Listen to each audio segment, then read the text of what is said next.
This is RPGDad. RPGNate. And, well, we've got some catching up to do. That's what our wrap-up is. It's our catching up wrap-up. So we're going to do 2 recordings today. This will be the season roundup for Scourge of the Sword Coast.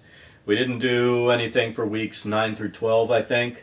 I admit, I got frustrated after the one DM dropped. I started playing my table, and I pretty much was doing for that table what I did at your table already. Yeah. So my table, just real quick, what we ended up doing, we got the bloke, we went to the mines, we spent the last 3 weeks after we got the bloke finishing up the mines, killing off all the guys down there, letting the prisoners go, and then we went through, the last night was finishing the puzzle to get into the room where the bloke went, and then figuring out what was going on. And then the party picked who would keep the bloke, and it's kind of nice because when they got done, the person who kept the bloke will be able to use the bloke in the new season that we're in, which is what, Dreams of the Red Wizards. Yes. But I mean, it was pretty much just going through everything that we've already talked about when we went through the dwarf mines, putting the, you know, all that stuff. And when I was playing, we never had the bloke yet. We still had to get it, which that happened after. And you're going to go through all that and explain what the table did. I think when we, or the last podcast we did actually had the bloke in it. It was up to that point. It was everything afterwards. Yeah, I think though at that point I was DMing the new table because you guys got armor and a hammer. My guy never got to use because I just thought it was going to be a 1-week deal, and that ended up being my table. So I'm DMing this season. You're DMing this season, and then we have 2 other DMs running 2 more tables, and all these tables are full. I mean, I've got 7 at mine. You've got 5 to 6 at least. The other 2 tables are running 6. I was hoping to have the one guy as a backup DM. My other DM stood down, so we'll see what happens. But that was the end of Scourge of the Red Coast, Scourge of the Sword Coast for me. So go on and tell everybody how your table went. What did we do? We went to Harpshield, or no, Yeah, you went to finished Harpshield Castle. They were in the dungeons.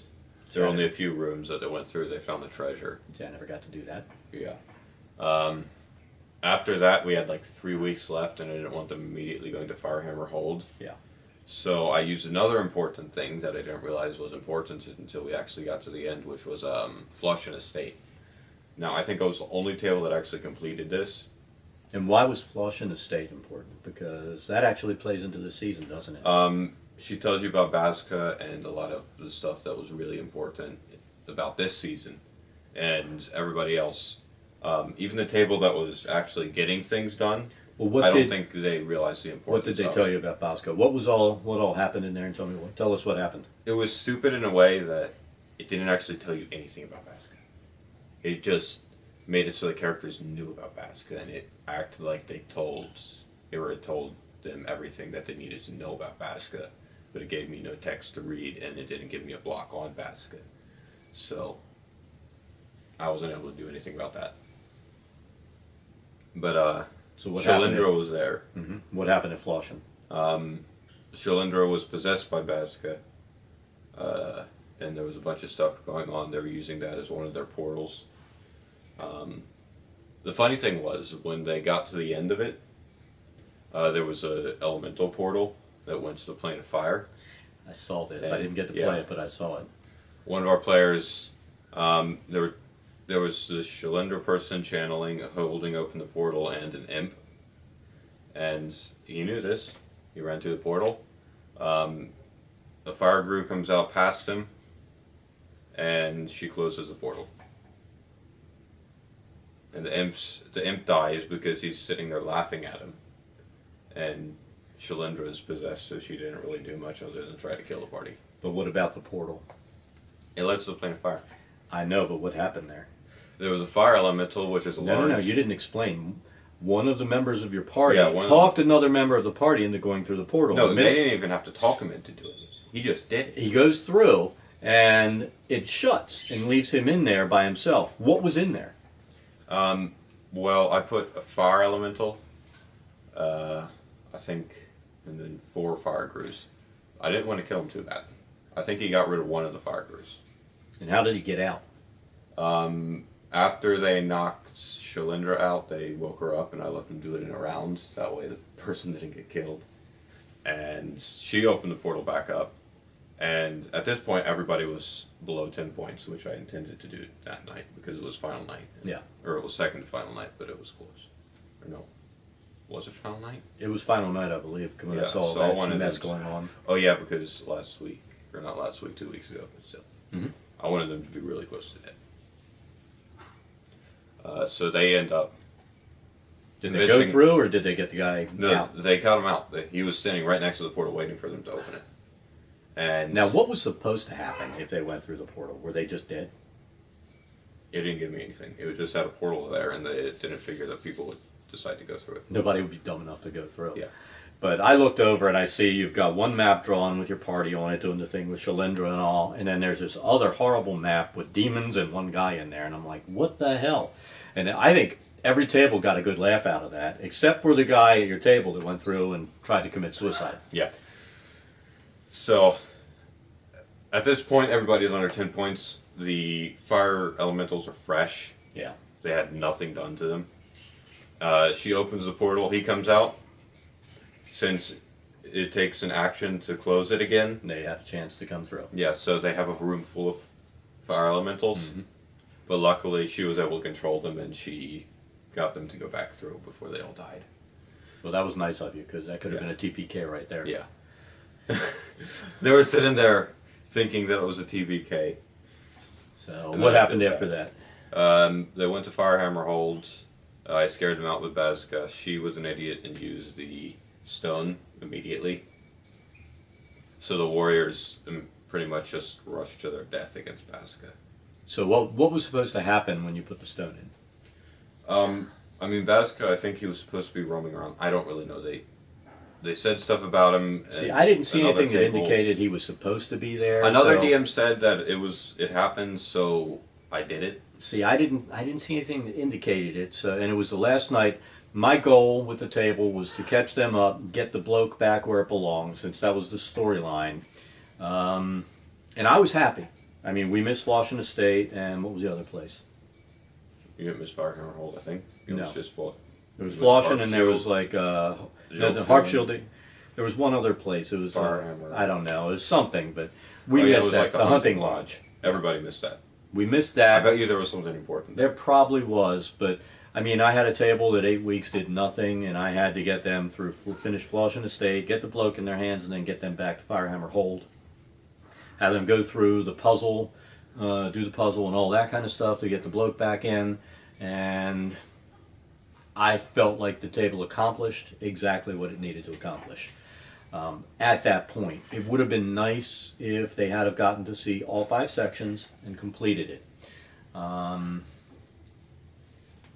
But it didn't work that way. Your table got more done. Yeah. I think there was one table that actually got all the sections done. No, he missed. He missed the hunting. He missed both those. I think he just did those, the main ones. Well, I mean that's a table where they just ran roughshod.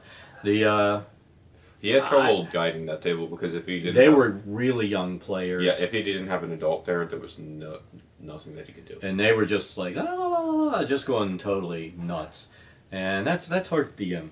Yeah. I mean, my table is not too bad. We've got one adult, we've got a bunch of teens, we've got your sister, who's actually a pretty good player. She'll guide the table fairly well. Well, because you give her spoilers, you probably shouldn't do that. No, just the 1 week. I didn't give her any. Usually I don't. I was excited, which we'll talk about this when we get to the next session, which will be the next recording. But I mean, she does a good job. She's not the healer that doesn't heal anymore, and she's not the pseudo tank that doesn't fight anymore. She goes up, she beats the crap out of things, she does what needs to be done, and honestly, she's more of a controlling factor on my table because I've got a few kids that if I did let them, they probably would go nuts. But now that they know they've got a DM at the table who guides them, they're doing really well. The thief is not stealing from other party members. They're not fighting amongst each other. There's nothing stupid going on anymore. It's just a solid table. You've got a good table. It's all adults. Yeah. And you're going to have another player coming back this week because school's over. So that'll give you a solid table again. Who's coming back? The guy that plays on Sundays with you. Oh, Joe. oh. You know, I don't use names if I can help it. But you've got another table player coming back, which will be good for your table. And we recommended to him to roll up a pally because he hasn't done it before and he'll have fun doing it. Yeah. I mean, I had a lot of fun with the pally. I would have liked to have played it. I didn't get to, but it is what it is. I enjoyed it. Yeah. So, but that was the end of Sword of the Scourge. Scourge of the Sword Coast. Sword of the Scourge Coast. Sword of the Scourge Coast. I mean, whatever. That was the end of the season for that. Like I said, we should have been doing it every week, but I just was not motivated. After I didn't get to finish playing the season, which I really wanted to. You know, it was a season I was having fun playing. Unlike the last one I played, which was Baldur's Gate. Baldur's, yeah. I hated Baldur's Gate. I really did. It had a lot of roleplay opportunities, but I think it did guide you a little bit more. No matter what, you were going to be evil in that. There was no way to get out of that by being good. I Evil didn't see it. campaign is alright every once in a while. It helps players get a feel of doing different things other than a good campaign every time. So, I mean, it was good for that. They went a little bit too detailed in a few things. They did. I mean, some of the stuff bothered me. Like I said, it's because we have too many kids. This season, the Sword Coast one, we didn't have that. There was nothing crazy in it. Yeah, if they could have implemented an evil campaign, and they have before, and it was completely fine. Well, if they could have done it the again, campaign, yeah. that was fun, but there was nothing crazy. Yeah. Baldur's Gate was just crazy. I mean, some of the stuff, it could have been toned down a little. I mean, they were trying to show how evil the city was, how corrupt. You can do that without being as graphic as it was. Yeah. And that was my problem with it because, again, I've said it in every freaking podcast and everything, encounters should be family friendly. Yes. It has to be kid friendly. You've got, the one table's got the one kid, what is he, maybe all of 6, 7 years old? Yeah. You got to be kid friendly. And you have to know that kids are going to want to come and play. And that's what they need to write. This season looks like it's fun. Yeah. But So that's for our next podcast. recording, which will follow up in about 5 minutes on the next chunk that we record. Yeah. So we'll be all caught up. Yeah. But that's it for Scourge of the Sword Coast. It was a fun campaign. A little bit hard to go through. It was you couldn't keep the tables together. No. But this new one you have to, and we'll talk about that, and it's going to be a lot of fun. So thanks for watching. You go ahead. Yeah. I do the outros a lot, anyways. Go ahead. Thanks for watching. If you Outro enjoyed the video, please like, favorite, and subscribe. I actually got that part fixed because I did like, rate, and subscribe, and technically that's saying the exact same. It's the exact same thing. Yeah. So like, favorite, that's a little bit better. Like, favorite, and subscribe. Leave a comment about idiotic things that players at your table have done. We like to see it. And we'll see you next time. Yep. Bye. Thanks for watching. Bye.